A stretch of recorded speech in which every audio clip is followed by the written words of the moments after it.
할렐루야. 2024 신년 집중기도회 넷째 날 예배에 나오신 여러분들 환영합니다. 축복합니다. 시간 좌우에 계신 분들한테 함께 인사하겠습니다. 축복합니다. 사랑합니다. 인사하겠습니다. 축복합니다. 사랑합니다. 그리고 환영합니다.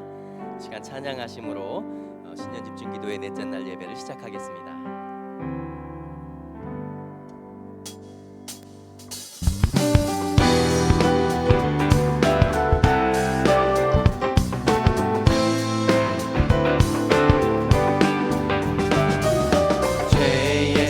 자유를 얻게 하는 보혈의 능력, 주의 보혈, 시험을 이기고 승리되니 참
사랑합니다.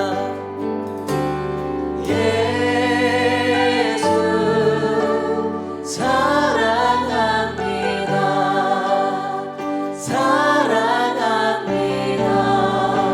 온 마음 다하여 오직 주님 한 분만 간절히 더 원합니다.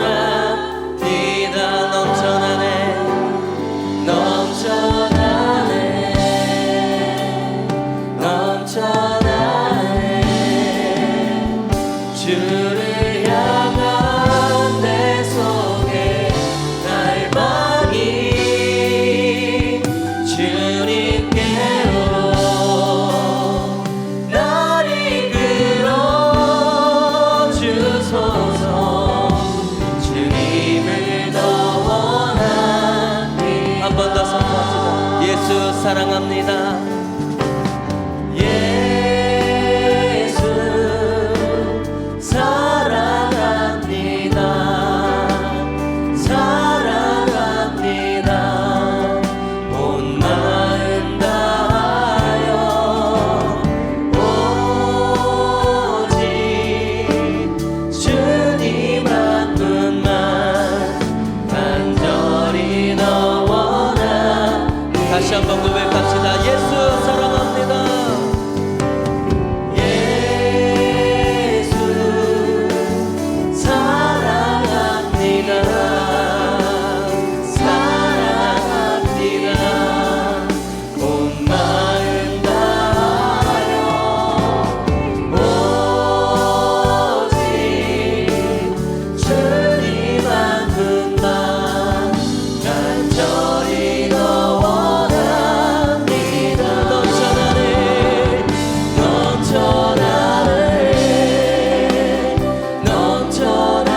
넘쳐나네 주를 향한 내 속에 갈망이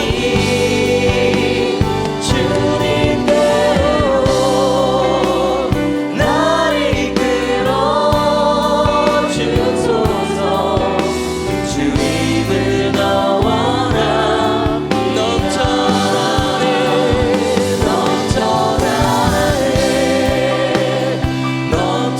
넘쳐나네 주를 향한 내 속에 갈망이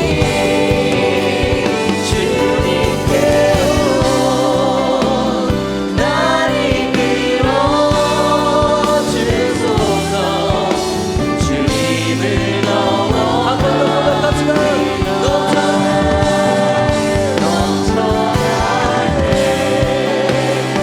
넘쳐나네 주를 향한 내 속에 갈망이 주님께로 날 이끌어 주소서. 주님을 더 원합니다.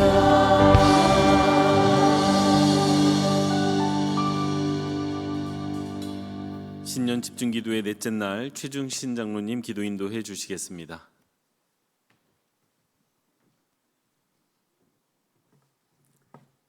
존귀하신 하나님 아버지, 지난 한 해를 어려운 환경 속에서도 저희들에게 크신 은혜 베풀어 주셔서 감사함으로 한 해를 마무리하고 2024년을 기도하며 출발할 수 있게 하시니 감사와 찬양을 드립니다. 사랑해 주님, 지난 한 해 지난 시간을 되돌아보면 아쉬움과 후회됨을 고백하지 않을 수 없습니다. 믿음이 연약하여 하나님의 자녀로서 구별된 삶을 살지 못하고 세상 물질의 욕심과 죄악된 마음으로 주님의 마음을 아프게 했던 저희들이 이 시간 주님 앞에 회개하오니 저희 모두를 용서하여 주시옵소서. 저희들에게 정결한 마음과 정결한 믿음을 주시고 동일한 죄를 반복하여 범하지 않게 하시고 죄악에서 떠나 하나님을 신뢰함으로 복된 삶을 살아갈 수 있도록 인도하여 주시옵소서. 사랑해 주님, 지난 3일 동안 기도회를 통해 우리 모두에게 크신 은혜 주심을 감사드립니다. 오늘도 내일도 이 한 주간 크신 은혜 베풀어 주셔서 예배를 통하여 하나님의 말씀을 들을 때에 우리들 심령 속에 말씀의 깨우침과 감동이 있게 하옵소서. 그리하여 더욱 성숙한 믿음의 성도들이 다 되게 하여 주시옵소서. 구별된 삶과 믿음의 결단이 우리 모두에게 일어나게 하시고 우리 삶의 주인 되신 주님을 사랑하고 섬기며 신실한 믿음의 청지기로 살아가도록 인도하여 주시옵소서. 존귀하신 주님, 우리 빛과 손길을 기억하여 주시옵소서. 이 시간 저희들에게 성령의 충만함을 주시옵소서. 작은 불씨가 큰 불을 이루어 무쇠를 녹인 같이 우리 교회에 허락하신 성령의 역사심과 기도 소리가 교회 담장을 넘어 우리 지역을 변화시키게 도와 주시옵소서. 더 나아가 이 땅의 많은 교회에 선한 영향력을 끼침으로 침체된 교회들이 다시금 활기와 성령의 역사하심을 경험케 하여 주시옵소서. 그 중심에 계신 담임 목사님 신원을 강건하게 지켜 주시옵소서. 권능의 두루마리 입혀 주시옵소서. 오늘도 증거하시는 말씀마다 우리들 심령 속에 가득 채우게 도와 주시옵소서. 그리하여 하나님이 저희들에게 허락하신 귀한 시간들을 세상 속에 빠져 허비하지 않게 하시고 세월을 아끼는 저희들 되게 도와 주시옵소서. 사랑의 주님, 새해는 더욱 주님께 나아가는 한 해가 되게 하시고 기도에 더욱 힘쓰며 말씀에 사모하며 순종하고 헌신하는 저희들 모두가 되게 도와 주시옵소서. 이 아침에도 어린아이에서 노년에까지 온 세대가 참석하여 예배드립니다. 저희 모두에게 마음의 결단과 감동 주셔서 하나님의 선하시고 기뻐하시는 온전한 뜻이 무엇인지를 깨닫게 하여 도와주시옵소서. 그리하여 새해에는 저희 모두가 하나님의 빛된 자녀로 거룩한 삶을 살게 도와주시옵소서. 감사드리며 우리와 항상 함께 하시며 우리 기도에 귀 기울이신 예수님의 이름으로 기도드립니다. 아멘.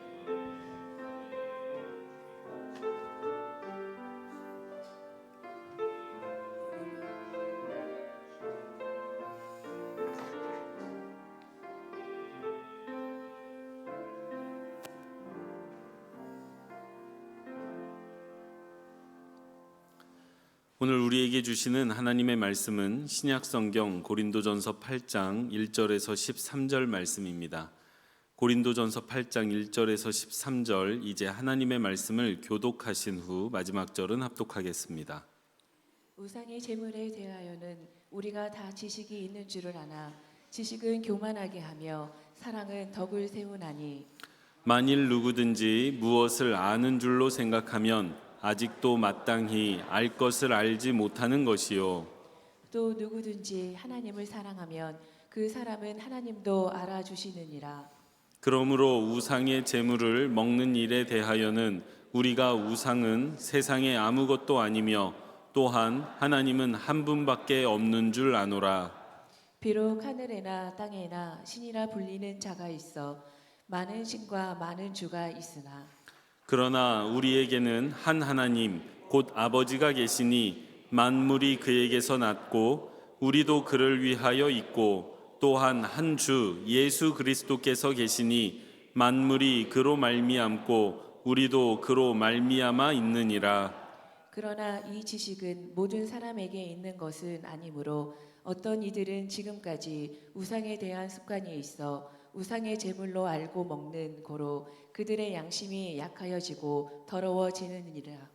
음식은 우리를 하나님 앞에 내세우지 못하나니 우리가 먹지 않는다고 해서 더 못 사는 것도 아니고 먹는다고 해서 더 잘 사는 것도 아니니라. 그런즉 너희의 자유가 믿음이 약한 자들에게 걸려 넘어지게 하는 것이 되지 않도록 조심하라. 지식 있는 내가 우상의 집에 앉아 먹는 것을 누구든지 보면 그 믿음이 약한 자들의 양심이 담력을 얻어 우상의 제물을 먹게 되지 않겠느냐. 그러면 내 지식으로 그 믿음이 약한 자가 멸망하나니 그는 그리스도께서 위하여 죽으신 형제라.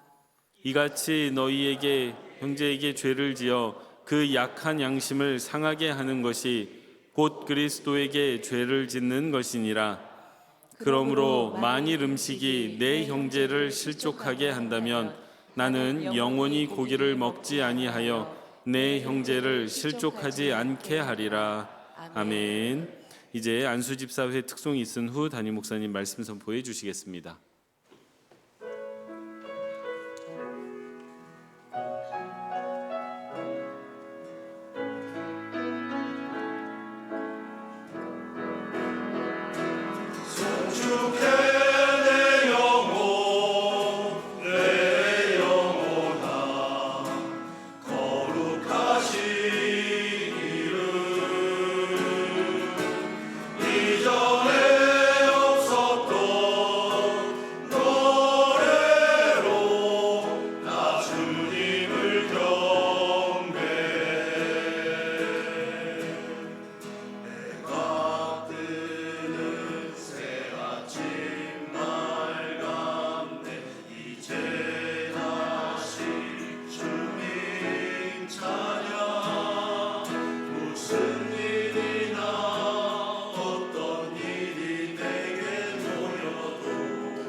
아멘, 아멘.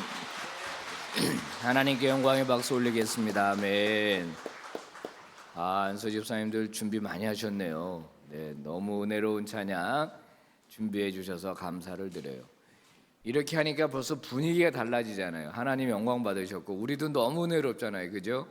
자, 한 번 더 박수합니다. 자, 옆 사람 한번 보고 인사합시다. 오늘 새벽에도 만나니 반갑습니다. 네, 좋습니다. 어제 그제 또 월요일에 이렇게 출석을 계속 이제 저한테 보고해 주는데 점점 늘어나지는 않는 것 같아요. 이게 이제 하루 이틀 하다가 이제 또 주무시고 이런 분들이 계시니까 좀 줄기는 하는데 그래도 보니까 온라인에 또 다 있어요. 온라인에 본당에서 주름 만큼 온라인에 있더라고. 어디 안 가고 너무 감사해요. 여러분 예배의 특징이 뭐죠? 예배의 특징은 드리는 겁니다. 하나님께. 맞아요? 하나님께 드리는데 뭘 드려요? 일단 첫 번째 몸을 드리는 거예요. 몸을. 그러니까 예배는 시청하는 게 아니에요. 어저께 누가 그래요. 깜짝 놀랐대. 엎드려서 예배 드리다가 빨리 나오세요 그랬더니 깜짝 놀랐다 그러더라. 다 보고 있어요. 자, 이불에서 다 나오세요. 예. 몸을 드리니까 일단 우리의 태도는 굉장히 중요해요. 태도는 굉장히 중요해요. 몸을. 그다음에 두 번째 뭘 드리는 거예요?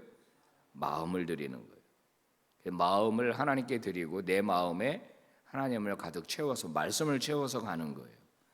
그러니까 가정에서 온라인 예배할 때는 더 주의를 기울여야 합니다. 집중해야 합니다. 그래서 다른 데 정신을 뺏기지 않도록 그렇게 해야 돼요. 우리 교회 어떤 권사님이 저한테 그랬어요. 목사님 저는 안 돼요. 저는 온라인 안 돼요. 저는 교회 와야 돼요. 자기는 그렇게 얘기하더라고요. 예배는 때우는 게 아니잖아요. 그죠? 개근이 목적이 아니라 은혜 받는 게 목적이죠. 그러니까 본당에 와 있어도 다른 생각하고 있으면 그 뭐 예배 안 드린 거죠. 그거는. 그렇지 않습니까? 여기 앉아서 가스불 켜고 왔나 잠그고 왔나 그거 생각하면 그거 뭐 예배 안 드린 거나 다름이 없어요. 그러니까 본당에 있는 분도 마찬가지고 또 각 가정에서 예배하는 모든 분들은 일단 내 몸도 드리고 마음도 드린다. 이런 자세로 예배드리면 좋겠어요. 자, 기도하겠습니다. 하나님 아버지 고맙습니다. 신년 집중기도회 매일 새벽 많은 성도들 깨워주시고 말씀 앞에 세워주시니 감사를 드립니다. 오늘도 부족한 종 입술 열어 말씀 증거할 때 함께해 주시고 은혜가 넘치게 하여 주시옵소서. 매일 새벽 예물 드리는 손길들이 있습니다. 몸도 드리고 마음도 드리고 예물도 드린 종들을 기억하시고 아버지 저들의 인생에 하나님의 은혜가 늘 머물러 주시고 함께하여 주시옵소서. 예수님 이름으로 기도 올리옵나이다. 아멘. 자, 오늘은 건강한 신앙인의 삶이라고 제목을 잡아봤습니다. 여러분 어른과 아이가 싸우면 어른이 잘못된 것입니다. 거기다가 싸움에서 어른이 이긴다 그러면 그건 더 잘못된 거죠. 지금 손자와 할아버지가 팔씨름을 하고 있습니다. 할아버지가 팔씨름하자 그러고 10번 하고 10번 다 이긴다. 할아버지는 문제가 있는 분입니다. 빨리 치료를 받아야 돼요. 내가 너보다 더 세다 막 그러면서 막 좋아하고 기뻐하는 할아버지는 진짜 빨리 치료를 받아야 하는 거죠. 철이 없는 겁니다. 이게 마찬가지로 이제 믿음이 강한 사람이 있고 믿음이 약한 사람이 있잖아요. 또 믿음이 성숙한 사람이 있고 믿음이 아직 성숙하지 못한 미숙한 사람이 교회 안에 있거든요. 교회는 이런 사람들이 다 섞여 있고 그 만남을 통해서 이제 신앙이 성숙하게 되는 겁니다. 성숙한 성도, 믿음이 강한 성도가 믿음이 약한 성도를 배려해 주는 것. 이게 이제 중요한 겁니다. 일부러 져주는 어른처럼 분명히 상대에게 문제가 있지만은 그런데 그 문제를 문제 삼지 않는 것. 믿음이 약한 사람의 허물을 덮어주는 것. 이게 신앙인으로서 굉장히 중요합니다. 오늘 이제 고린도전서 8장은 우상의 재물을 먹는 문제를 다루고 있습니다. 지금 고린도 지역에 바울이 복음을 전하고 교회를 개척했잖아요. 그러면 거기 안에 교회에 들어온 성도들은 처음에 다 이교도들이었어요. 우상 섬기는 사람들이었어요. 근데 바울이 복음 전해서 예수를 믿고 교회 안에 들어온 거예요. 그러니까 지금 교회 안에 들어온 지 그렇게 오래되지 않았어요. 그러면 그 전까지 어떤 습관이 남아 있느냐? 세상에서 우상 섬기던 습관이 그냥 남아 있는 거예요. 특별히 이제 여러분 배고프실 텐데 저렇게 스테이크 맛있는 사진을 올려드려서 미안합니다만은 특별히 고기 문제예요. 고기를 먹는 문제. 지금은 고기 우리가 먹고 싶으면 그래도 먹을 수 있잖아요. 좀 비싸기는 하지만 소고기는.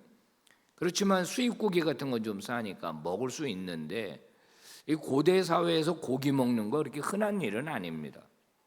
근데 고기가 이 고린도 시장에 나오는 고기들이 거의 대부분 우상의 신전에 바쳤다가 나온 거예요.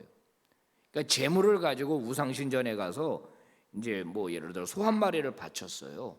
그러면 그거를 그 우상을 섬기는 그 신전의 사제들이 다 못 먹거든요. 예를 들어 일주일에 한 3마리 들어왔다 그러면 그것도 다 먹어 혼자서. 그러니까 어떡합니까? 뒤로 빼가지고 시장에 유통을 하는 거예요. 그러니까 그 고기는 훨씬 퀄리티도 좋고 그 다음에는 가격도 좀 싸요.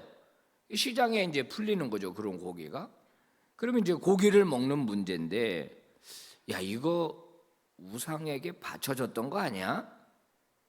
그러면 이제 교회 안에서 논쟁이 붙은 거예요. 그거 먹으면 안 돼. 그거 먹으면 안 돼. 한쪽에서는 그게 뭐가 문제야? 그리고서 이제 논쟁이 붙은 거예요. 우리 지금 그리스도인들 왜 제사 드렸던 음식을 먹어도 되냐 안 되냐 이런 논쟁이 있었잖아요. 우리도. 여러분 어때요? 드세요? 안 드세요? 말 못해요? 우상에게 바쳐졌던 거 있잖아요. 무당이 구슬했어. 근데 거기 앞에 상 잘 차리잖아요. 그거 먹어도 돼요? 아우 목사님 그거 먹으면 귀신 올라요. 귀신 옮으니까 그거 먹으면 안 돼요. 그거는. 이런 문제 오늘도 있잖아요. 제가 정답은 안 알려드려요. 설교를 다 들어보면 정답이 나와요. 자, 바울은 이 문제에 대해서 이제 해답을 주는 겁니다. 뭐라고 해답을 줍니까? 4절 말씀 새 번역이에요. 시작.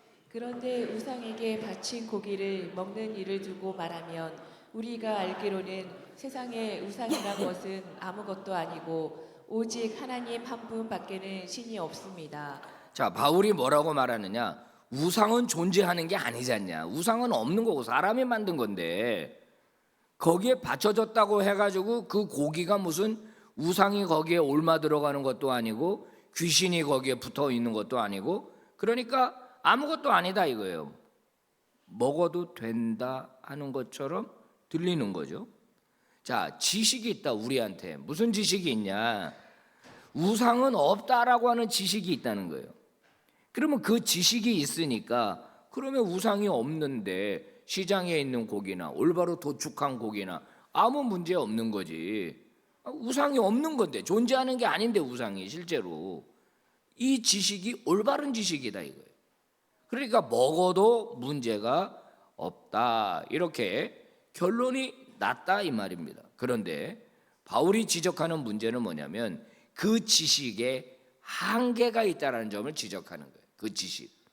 그 지식 때문에 고기를 먹는 행동으로 이어졌는데 그 지식이라고 하는 것이 한계가 있다. 사람을 교만하게 만든다는 거예요. 교만하게. 뭐가 문제야? 우상이 없는데 나랑 한번 논쟁해 보자. 야 우상이 있어 없어? 근데 뭐가 문제야? 이렇게 지식에 한계가 있다. 사람을 교만하게 만든다는 거예요. 그러니까 이 지식은 그러니까 성경 지식이든 신학적 지식이든 신앙적인 지식이든지 사랑이 동반돼야 된다. 사랑이. 그래서 먹어도 된다, 먹으면 안 된다 이렇게 단순하게 말하지 않고 바울은 이것을 가지고 아주 중요한 가르침을 주고 있습니다. 당시 파피루스 자료들이 좀 남아 있어요. 학자들이 이제 연구한 바에 따르면은 이 초대장들이 좀 발견이 됐어요. 초대장. 그러니까 고린도 지역에 사는 사람들에게 종교적인 연회에 참석하게 하는 초대장들이 좀 있는 거예요. 이게 무슨 말이냐면 우상이 없는 건데 내가 하나님 믿는데 그게 무슨 상관이야 그러면서 자기의 신앙적 지식을 앞세워서 우상의 전각에 출입하고 그 다음에 제사를 드린 다음에 그들과 함께 앉아서 식사를 하는 이런 거를 아무렇지도 않게 생각하는 사람들이 교회 안에 있었던 겁니다. 이런 사람들은 수시로 초대장을 받아가지고 우상의 제물을 먹는 파티에 가는 거예요. 가서 이제 같이 거기서 식사를 하는 거죠. 이런 사람들은 지식적인 면으로 보면 강자예요. 그죠? 올바른 지식을 가지고 있으니까 아무 문제 없어요. 하지만 바울이 지적하는 점은 뭐냐면 믿음이 약한 사람들을 고려하지 않고 있는 게 문제라는 거예요. 자기는 정당한데 지식이 있어서 자기는 아무 문제 없는데 상대적으로 그런 지식을 갖지 못한 사람들에게 상처를 주는 게 문제라는 거예요. 그러니까 바울이 얘기하는 건 뭐냐면 네가 어떤 잔치에 초대받았다 그러면 가서 함께 식사한다. 그런데 만약에 집 주인이 이거 우상에게 바쳐졌던 고기야 라고 말하면은 너는 먹으면 안 된다. 왜? 너는 올바른 지식이 있어서 그게 아무런 문제를 일으키지 않는다는 거는 알지만은 누군가가 너를 보고 상처받는 것이 생긴다면은 너는 죄를 짓는 거다. 그게 그 사람에게 죄를 짓는 거다. 무슨 말이에요? 다른 사람을 배려할 줄 알아야 된다. 배려할 줄. 지식이 있다고 해서 내 행위를 정당화하는 데 있어서 급급하다 보면은 교회 공동체에 덕을 세울 수 없다. 덕을 세울 수 없다. 이런 겁니다. 뭐 어저께도 술 얘기를 했습니다만은 술은 먹어도 돼요, 안 돼요? 불안하세요? 되도록이면 안 먹는 게 좋죠. 그죠? 담배 피면 지옥 가요? 담배 피는 분들 되도록이면 끊으시는 게 좋죠. 제가 늘 말씀드려요. 지옥 가는 게 아니라 하나님 나라를 먼저 가요, 우리보다. 담배 피면 먼저 가게 돼 있어요. 술 과하게 먹으면 우리보다 먼저 가죠. 건강에 안 좋으니까, 그죠? 근데 성경에 써 있어요? 막 이런단 말이에요. 성경에 써 있어? 안 써 있죠. 그러면 이런 거는 해도 되는 거 아니야? 다른데 뭐 독일은 뭐 맥주가 음료수라며 그런 지식을 막 내세운단 말이에요. 그죠? 막 내세운다고. 근데 내가 술을 먹는 게 그래 아무 문제도 아니다. 성경에 안 써 있다. 독일의 그리스도인들이라든지 와인 마시는 그리스도인들 외국에 이런 분들 그럼 다 지옥 간단 말이냐? 지식은 맞는 지식이에요. 그죠? 그런데 그러면 제가 어디 가서 술 먹는 거 있는 만약에 술을 먹는데 여러분이 저를 봤다 그러면 은혜가 되겠어요? 우리 목사님 지식적으로는 아무 문제가 없는데 담배 펴도 아무 문제가 없는데 우리 목사님 어디 저 마당에서 담배 피우고 있으면 여러분은 괜찮으시겠냐 이 말이에요.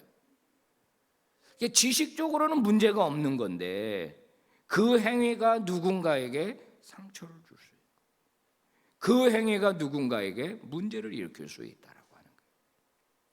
그래서 오늘 9절에서 성경이 말합니다. 읽어봅시다. 시작. 그런즉 너희의 자유가 믿음이 약한 자들에게 걸려 넘어지게 하는 것이 되지 않도록 조심하라. 중요한 말씀이에요. 중요한 말씀. 너의 자유가 믿음이 약한 자들을 걸려 넘어지게 하는 것이 되지 않도록 조심하라. 너의 자유가. 여러분 결국 이렇게 해서 이루려고 하는 목표가 뭐냐? 믿음이 약한 자를 배려하고 그 사람의 믿음이 성장하고 신앙 공동체인 교회가 건강하게 되는 것. 그거를 오늘 성경은 중요하게 생각을 하는 겁니다. 로마서도 이런 얘기를 하죠. 읽어봅시다. 시작. 믿음이 강한 우리는 마땅히 믿음이 약한 자의 약점을 담당하고 자기를 기쁘게 하지 아니할 것이라. 우리 각 사람이 이웃을 기쁘게 하되 선을 이루고 덕을 세우도록 할지니라. 뭐를 세우라고요? 선을 이루고 덕을 세우라. 덕을 세우라. 덕을 세우는 게 중요하다. 모든 것이 가하나 모든 것이 가능하지만은 다 덕을 세우는 게 아니라는 거예요. 내가 이 말 할 수 있어요. 어떤 말을 내가 할 수 있어, 교회 안에서. 하지만 덕이 안 되는 말일 수 있다는 거예요. 옳은 말이지만은 덕을 세우지 않는 말일 수 있다는 거예요. 그러니까 우리의 목표는, 그리스도인의 목표는 내가 옳은 말을 하느냐, 올바른 지식 가지고 사느냐가 아니라 덕을 세우는 게 목표가 되어야 하고, 교회 공동체는 수많은 사람들이 있는데 다른 사람을 배려하고 다른 사람의 유익을 구하는 것, 이게 중요하다라고 하는 거예요. 우리는 종종 어떤 내가 가진 어떤 수준에 이르지 못하는 사람들을 볼 때 쉽게 이해하지를 잘 못합니다. 나한테 끌어다가 맞추려고 합니다. 그래서 내 기준에 다다르지 못하면 손가락질도 하고 정죄도 하고 야단도 치고 그럽니다. 근데 성경은 우리에게 그 기준이라는 것이 사랑의 기준이어야 됩니다. 사랑의 기준. 너무 쉽게 손가락질하고 판단하고 정죄하기보다는 사랑의 기준을 갖는 것이 굉장히 중요해요. 그래서 교회를 세우는 일이 중요한데 그 교회는 누가 세우느냐? 바로 믿음이 성숙하고 강한 사람들이 세운다는 거예요. 그러니까 믿음이 강하니까 참아주는 거예요. 믿음이 강하니까 용납해 주는 거예요. 그래서 갈등이 안 생기는 겁니다. 할 말이 없어서 안 하는 게 아니거든요. 따질 수 없어서 안 따지는 게 아니거든요. 내가 믿음이 강하고 성숙하니까 그냥 잡아주는 거고 받아주는 겁니다. 왜? 예수님이 그렇게 하셨거든요. 자, 예수님은요, 믿음이 없는 우리들, 예수님은 죄인인 우리들을 먼저 받아주셨어요. 예수님의 삶 자체는 이타적인 삶이었어요. 타인을 위한 삶이었어요. 예수님은 돌로 떡을 만들어 먹어라 라고 사탄이 유혹했을 때 단호하게 거절하셨습니다. 보시면은 예수님 배고프실 때 있었거든요. 예수님 기진하실 때, 피곤하실 때 있었거든요. 근데 예수님은 예수님이 하실 수 있는 그 수많은 기적을 자기 개인을 위해서 하신 적이 없어요. 야, 우리 좀 배고프니까 돌 몇 개 갖고 와봐라, 이렇게 안 하셨단 말이에요. 야, 배고프지? 어디 그저 빵 하나만 갖고 와봐. 내가 기도하면 이거 우리 한 달 내내 먹는다. 이렇게 안 하셨다는 거예요. 괴롭게 노조는 배를 타고서 예수님은 손가락 하나로 배를 움직인다거나 이렇게 하지 않으셨어요. 그러니까 무슨 말이냐면 예수님이 기적을 일으킬 때는 반드시 불쌍한 누군가가 있는 거예요. 불쌍한 누군가. 예수님의 사랑과 예수님의 기적이 필요한 누군가가 있었기 때문에 예수님이 기적을 행하신 거지. 예수님은 자기 개인적인 어떤 이익이나 욕망이나 이런 것을 위해서 기적을 행하신 적이 한 번도 없다. 그러니까 성도 여러분, 나 때문에 누군가 믿음이 성장해야지. 나 때문에 누군가의 믿음이 약해지면 되겠어요. 집사님 때문에 내가 많이 믿음이 자랐습니다, 이런 말을 들어야지 내가 당신 때문에 교회 나가기 싫다 이런 말을 들어야 되겠습니까? 그러니까 올바른 지식, 이게 다가 아니라는 거예요. 올바른 말이 다가 아니라는 거예요. 이 말을 했을 때 상대가 어떨까, 이 행동을 했을 때 상대가 어떨까를 생각해 보라는 거예요. 소통의 기술이라는 책이 있습니다. 정신과 의사가 쓴 책인데, 이분이 무슨 얘기를 하냐면, 우리가 이제 인간관계를 맺으면서 이 땅에서 살아가는데 이때 제일 중요한 덕목이 뭐냐? 배려와 양보라는 거예요. 배려와 양보. 배려와 양보는요, 내가 넉넉해지지 않으면 할 수 없는 거예요. 배려 못합니다. 양보 못합니다. 악착같이 내 할당된 거 찾아 먹어야 되고, 악착같이 공격하면 나도 공격해야 되고. 그런데 이분은 뭐라 그러냐면은 이 소통의 기술에서 중요한 게 바로 배려와 양보인데, 우리가 누군가에게 뭔가를 줄 때 이거 이만큼 오겠지 보통 생각하는 거예요. 보통 다 내가 너한테 밥 한 번 샀으면 너도 나한테 밥 한 번 사야지, 이런 생각 다 갖고 있어요. 맞아요? 내가 커피 한 잔 샀으면 상대도 나한테 커피 한 잔 사기를 원하는 거예요. 그러면은 건강한 소통 관계가 이제 생기게 되는데 이렇게만 생각을 하면 문제가 생길 수 있어요. 왜냐하면 상대가 내가 생각하는 만큼 안 한단 말이에요. 나는 커피를 여러 번 샀는데 저 사람은 커피 한 잔도 안 사네. 나는 밥을 여러 번 샀는데 밥 한 번을 안 사네. 이렇게 되면 그 사람과의 관계는 어려워지는 거예요. 그럼 소통이 안 되는 거죠. 그래서 이 사람은 뭐라고 말하냐면은 배려하라는 거예요. 내가 한 번 더 샀으면 그걸로 만족하라. 내가 먼저 베풀었으면은 그걸로 만족해라. 꼭 대차대조표 따지듯이 네가 나한테 준 거 수입 해가지고 식사 몇 번, 커피 몇 번 이래서 나도 갚아야지. 이것도 당연히 맞는 건데 우리는 배려해 줄 수, 당장 나한테 안 갚아도 너무 섭섭해하지 말자는 거예요. 이게 중요해요. 이게 섭섭해하지 말자는 거예요. 손해보는 느낌이 나한테 들잖아요. 그러면 더 좋은 결과가 나올 가능성이 커진다는 거예요. 특히 교회는 더 그래야 되는 거예요. 밥 안 사는 사람들 있죠. 더 사버려 그냥. 예? 밥 한 번 안 사는 사람 그냥 더 사줘버려 그냥 확 그냥 시큰 먹어라 그러고 너 언제까지 먹나 보자 그러고 계속 사줘요. 계속 사줘. 사정이 있겠지. 문제가 있겠지. 어려워서 그러겠지. 이럴 수 있다라는 거예요. 여러분 성경에 바나바라고 하는 사람이 나오죠. 여러분 아시는 대로 이분은 12사도가 아닙니다. 바나바. 이분은 그냥 이 헬라파 유대인이죠. 외국에서 태어난 유대인이죠. 바울이 바울 될 수 있었던 첫 걸음에 첫 단추에는 바나바가 있잖아요.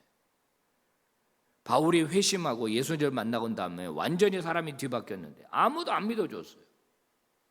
제자들도 안 만나려고 그래요. 너무 사람이 그 옛날에 무서운 사람이라 아무도 안 만나주려고 그러는데 바나바는 찾아가잖아요.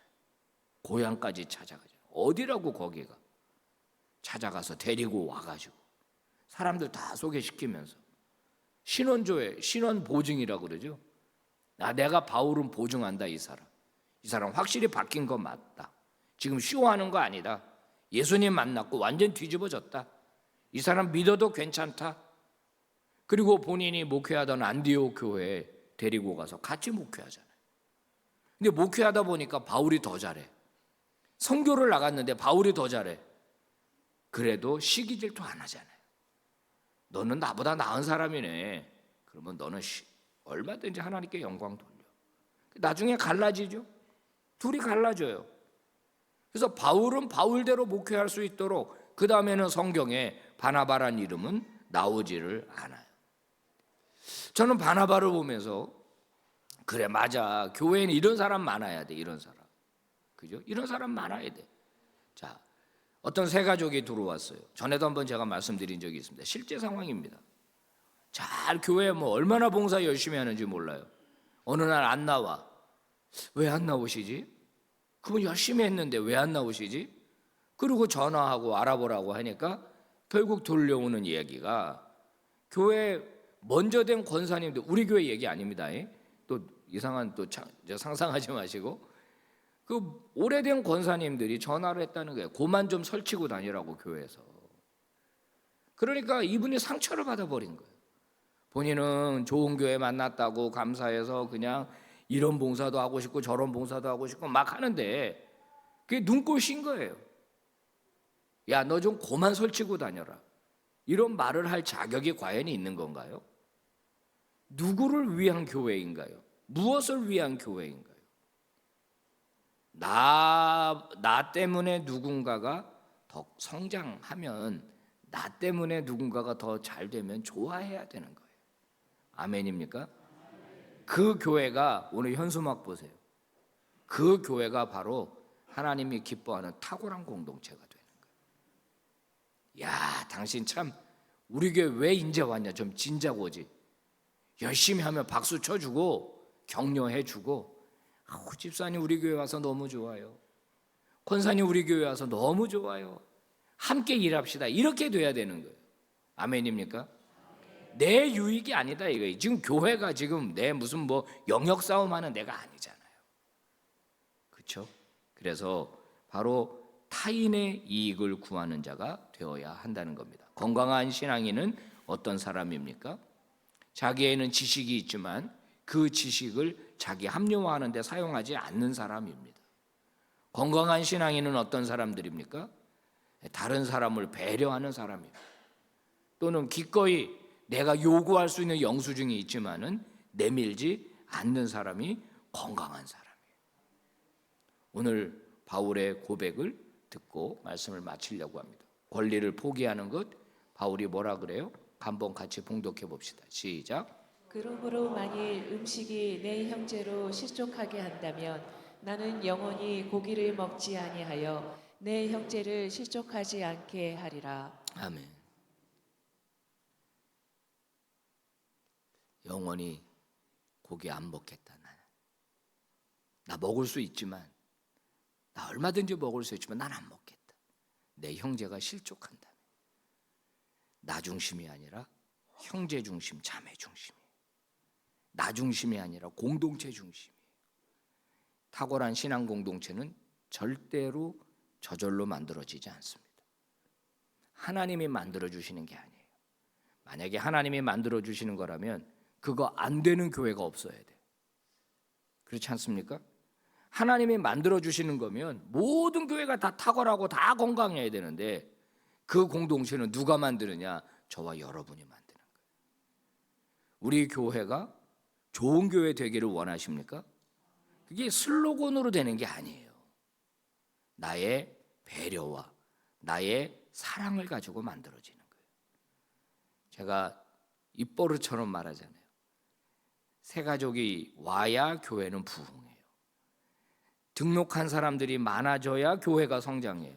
다 우리가 그걸 원해요. 그런데 실제로 그분들에 대한 우리의 태도는 너무 폐쇄적이고 너무 제한적이고 또는 너무 공격적일 수 있어요. 그건 버려야 합니다. 할렐루야. 그러면 옆 사람 한번 보세요. 인사해요. 사랑합니다. 한 번 더 해요. 제가 잘 섬기겠습니다. 자, 눈 감으시고 기도합시다. 오늘 주신 말씀 어떻게 생각하세요? 어떻게 받으셨어요? 탁월한 공동체는 우리가 만드는 겁니다. 이미 하나님께서는 우리에게 그와 같은 은혜를 주셨고 도전을 주셨어요. 무조건 야단치고 지적하고 문제 삼는다고 다 되는 게 아니에요. 여기에는 따뜻한 배려가 필요해요. 따뜻한 배려, 이타적인 사랑이 필요해요.